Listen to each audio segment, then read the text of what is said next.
विधानसभा का चुनाव उत्तर प्रदेश में है, गोवा में है, लेकिन एआईएमआईएम चीफ असदुद्दीन ओवैसी आज यूपी को छोड़कर मुंबई में रैली कर रहे थे। मुंबई में बढ़ते कोरोना के बीच प्रशासन ने ओवैसी की रैली पर रोक लगा दी थी, लेकिन सारे खतरे और रोक के बावजूद ओवैसी ने मुंबई के साकिनाका इलाके में रैली की। भीड़ भी अच्छी खासी इकट्ठा हो गई। ओवैसी की रैली को लेकर औरंगाबाद से लेकर मुंबई तक आज खूब ड्रामा भी हुआ। सबसे पहले आपको मंच पर ओवैसी की एंट्री दिखाएंगे, उसके बाद आज पूरे दिन मुंबई में क्या क्या हुआ वो भी बताएंगे।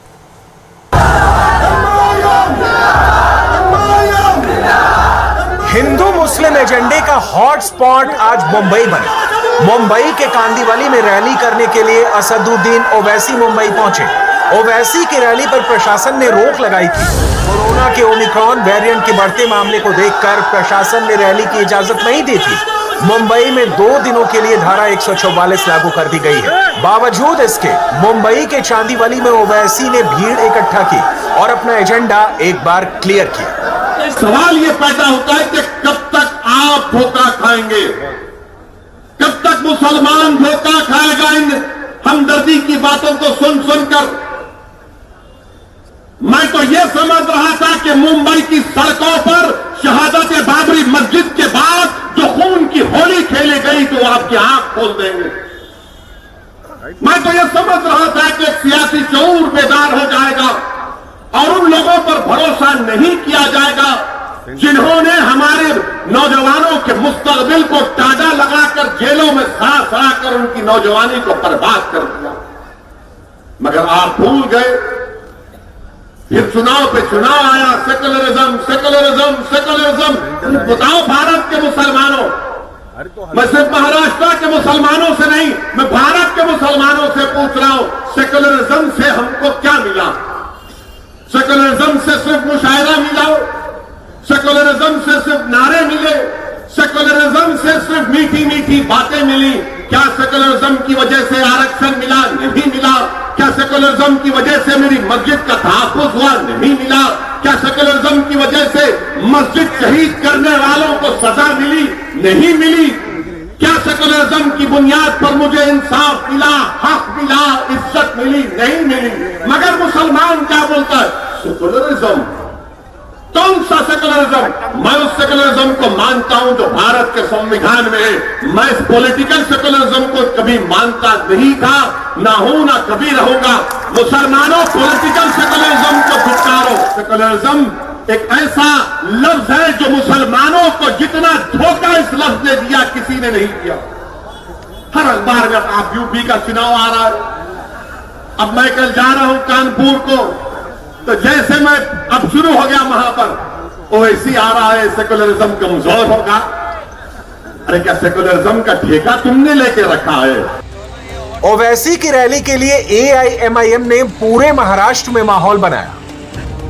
तिरंगा यात्रा के नाम पर महाराष्ट्र की सड़कों पर घमासान जैसा माहौल तैयार किया गया। राज्य के अलग अलग जगहों से लोगों की भीड़ जुटाई गई और यह सब हुआ मुसलमानों को आरक्षण देने के नाम पर। जहां भी इलेक्शन लड़ती है इनको एक तकलीफ हो जाती है कि वोट कटेंगे। अरे वोट कटे ना तो फिर तुमने शिवसेना को क्यों अपने पास बिठा लिया? क्या शिवसेना सेक्युलर है? यही उद्धव ठाकरे महाराष्ट्र की विधानसभा में खड़े होकर कहते हैं कि हमको फख्र है कि हमारी पार्टी के कार्यकर्ताओं ने बाबरी मस्जिद को शहीद किया। क्या शरद पवार साहब, क्या आपको यह तकलीफ नहीं हुई कि जिस पार्टी की आप तारीफ कर रहे हैं उसका मुख्यमंत्री कह रहा है कि हमारे कार्यकर्ताओं ने बाबरी मस्जिद को शहीद किया? कांग्रेस गीरत तो इनके पास रही नहीं, अब बाकी हर चीज से मोहताज हो चुके हैं और इंशाअल्लाह ताला बहुत जल्द, चंद सालों के अंदर कांग्रेस और कमजोर होगी इंशाअल्लाह। तो दस्तरखान पर आप नजर नहीं आते दूर दूर तक। मुसलमान उस दस्तरखान पर नजर नहीं आता जिस पर बोटियां हैं, बड़े बड़े खाने हैं और उस टेबल पर 3 ही लोग बैठकर दबा दबा कर खा रहे हैं, जिसका नाम उद्धव ठाकरे भी है, जिसका नाम शरद पवार साहिब भी है और कांग्रेस के कौन है कौन कहने नहीं मालूम, जो भी है। आप कहां हैं बताइए? आप तो बावर्ची खाने के पास भी नहीं है, आप तो बटलर भी नहीं है। आपका काम यह है कि इनको खाना पकाने के लिए हर चीज मुहैया करो, और जब खाना पक जाएगा तो ये तीनों बैठकर खा लेंगे, और हम ललचाई नजरों के साथ अपने बच्चों को भूखा रखकर अपने घर में चिराग नहीं जलाकर इन जालिमों को हमने इख्तियार किया। इम्तियाज जलील औरंगाबाद के AIMIM के सांसद हैं। वो पूरे लाव लश्कर को लेकर मुंबई की तरफ निकले, गाड़ी की स्टीयरिंग अपने हाथ में रखी और उनके पीछे सैकड़ों की संख्या में गाड़ियां मुंबई के लिए रवाना हुई। यहां भी एक प्रयोग देखने को मिला। एजेंडा मुसलमानों को आरक्षण दिलवाना है, लेकिन हर गाड़ी पर तिरंगा लगाया गया है। लेकिन जब इम्तियाज जलील का काफिला मुंबई के करीब खारगर टोल पहुंचा तो पुलिस ने थोड़ी देर के लिए उन्हें रोका। मीडिया के कैमरे के सामने इम्तियाज जलील ने हाथ हिला हिलाकर ड्रामा किया और महाराष्ट्र सरकार पर तंज कसा। हर जगह के ऊपर पुलिस बैरिकेड्स लगाए जा रहे, नहीं आप यहाँ से नहीं जा सकते, आप इधर नहीं जा सकते हैं। तो ये लोकशाही है या मतलब आपकी हुकुमशाही चल रही है? ये सारे कानून हमारे लिए है क्या? ये कायदे हमारे लिए है क्या? उसमें बाकी सभी लोगों के कार्यक्रम, बाकी सभी राजनीतिक पार्टियों के आंदोलन, धरने, ये सब हो रहे हैं। जब हम सड़क के ऊपर आते हैं तो कोरोना भी आ जाता है, ओमिक्रॉन भी आ जाता है, कायदे कानून भी आ जाते हैं। ये जो जितना भी ये नाटक चल रहा था, ये सिर्फ इसलिए चल रहा था कि हम इनको उधेड़ने के लिए आए हैं कि तुम ये समझ रहे हैं कि मुसलमान तुम्हारी जागीर है, मुसलमानों की जमीनें तुमने हथियाई है। 93,000 एकड़ जमीन अगर आज मुसलमानों के पास नहीं है तो इन्हीं के खरीब के लोगों ने उसे हथियाई है।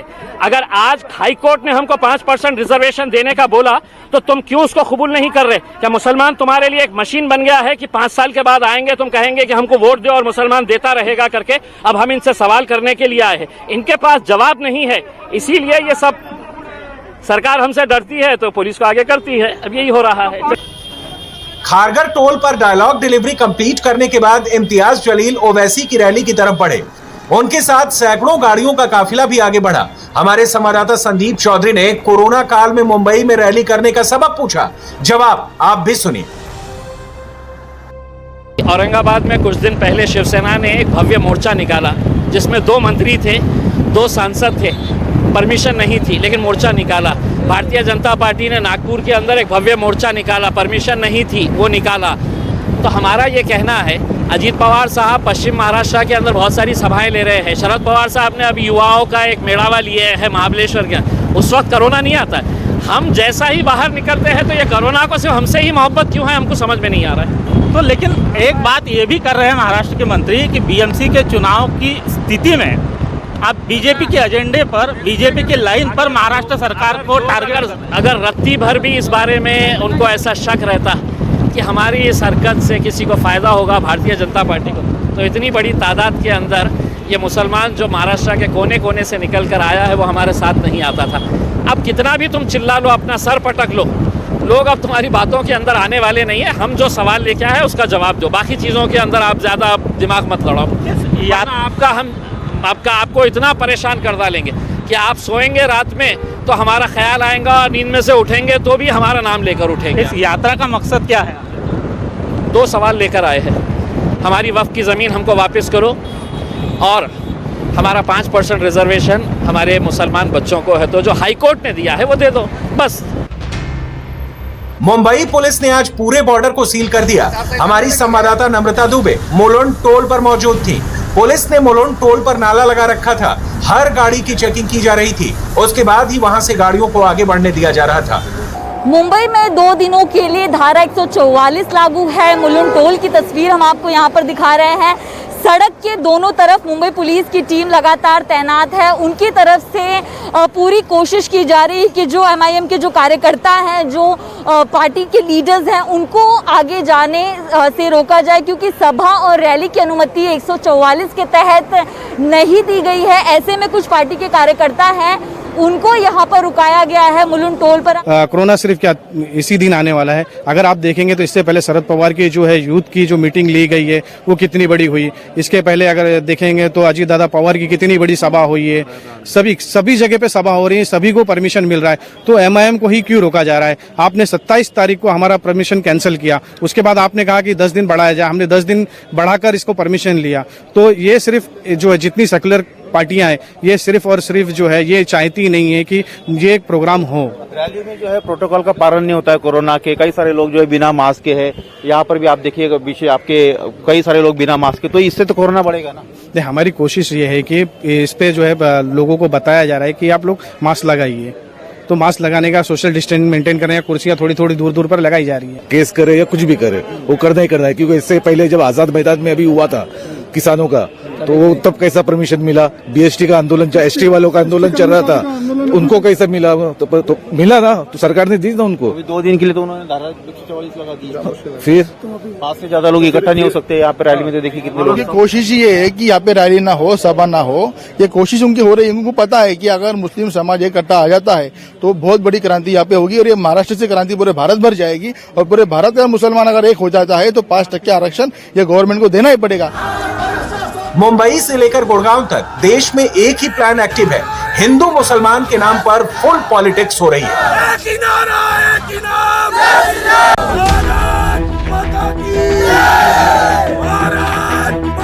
गुरुग्राम में खुले में नमाज पर विवाद भी नेशनल टॉपिक बना हुआ है।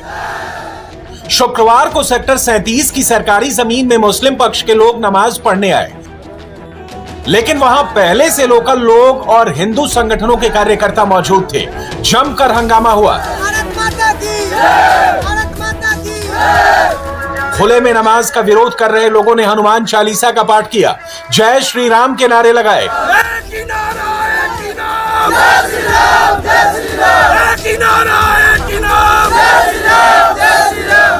स्थानीय लोगों ने खुले में नमाज का विरोध किया। 100% नहीं जी, उससे ऊपर कोई परसेंटेज है तो 100% से ऊपर हमारा विरोध है जी। नमाज तो होने ही नहीं देंगे। हमने प्रशासन को पहले ही ये बता दिया था जी, हम 1 दिन के लिए नहीं, 1 साल के लिए भी विरोध करेंगे, 2 साल के लिए विरोध करेंगे, क्योंकि हमारे पास जगह नहीं है और जगह गांव खांड से की है, और जो भी नमाजी आता है वो 300-400 किलोमीटर से नीचे का है नहीं। अगर स्थायी निवासी नहीं है तो उसका कोई अधिकार नहीं बनता। एक किराएदार है तो किराएदार को मकान मालिक के हिसाब से ही रहना पड़ेगा, और उसी लिए हमने ये अल्टीमेटम दिया था उनको, अगर भैया जब तक आप विरोध करवाओ हम करने के लिए तैयार हैं। कोई भी असामाजिक आदमी कोई उल्टी सीधी एक्टिविटी नहीं करेगा, लेकिन विरोध हम हमेशा करेंगे। खुले में नमाज का हम पूर्ण रूप से विरोध करते हैं। नमाज अदा करने देंगे? नमाज अदा नहीं करने देंगे।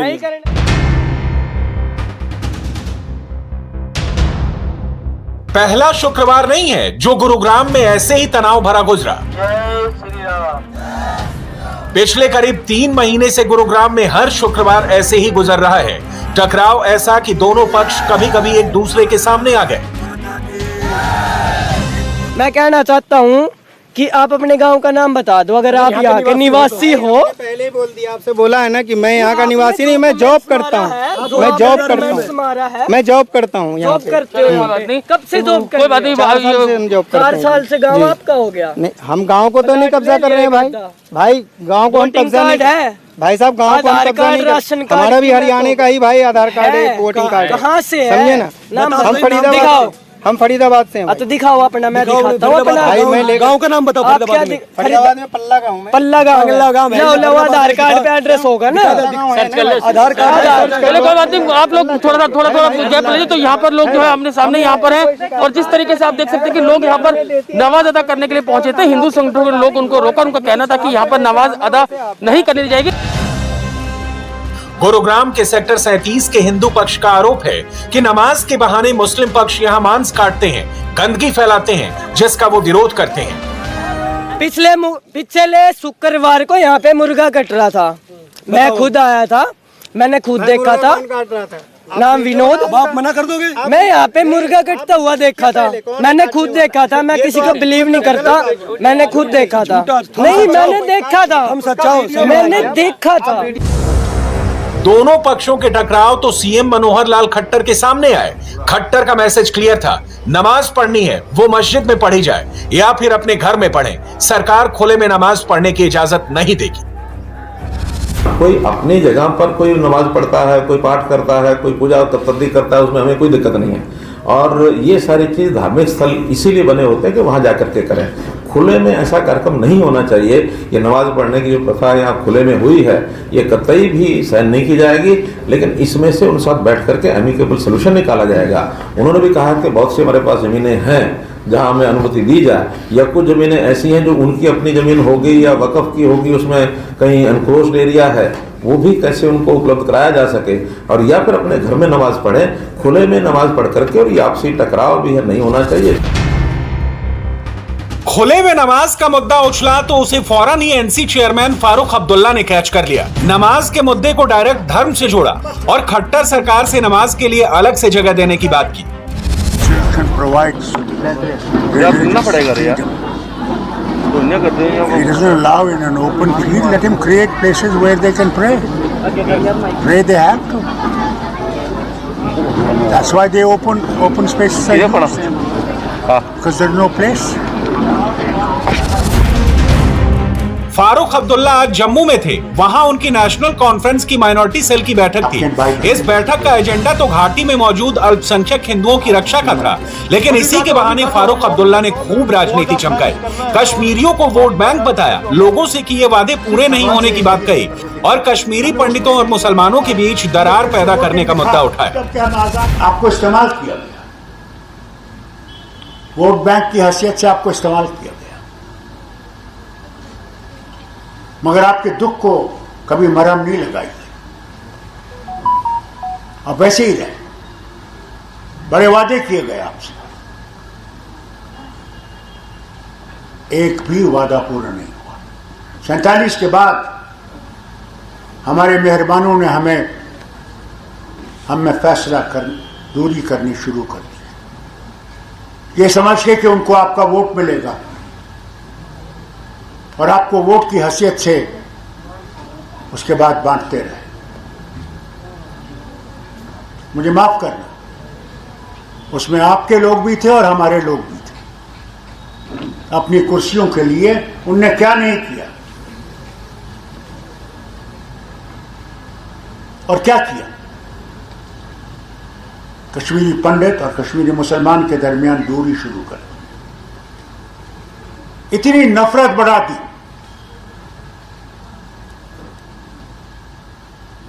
कि मैं इस नफरत के बारे में ज्यादा कहना नहीं चाहता।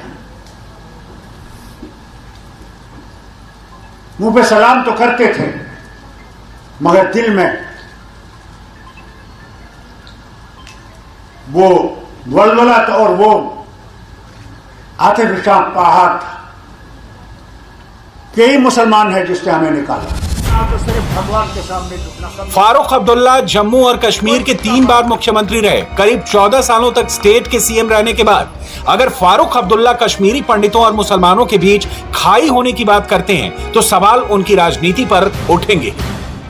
इंडिया टीवी हर वक्त हर जगह डाउनलोड करने के लिए सर्च करें India TV news Google play store या ऐप स्टोर पर।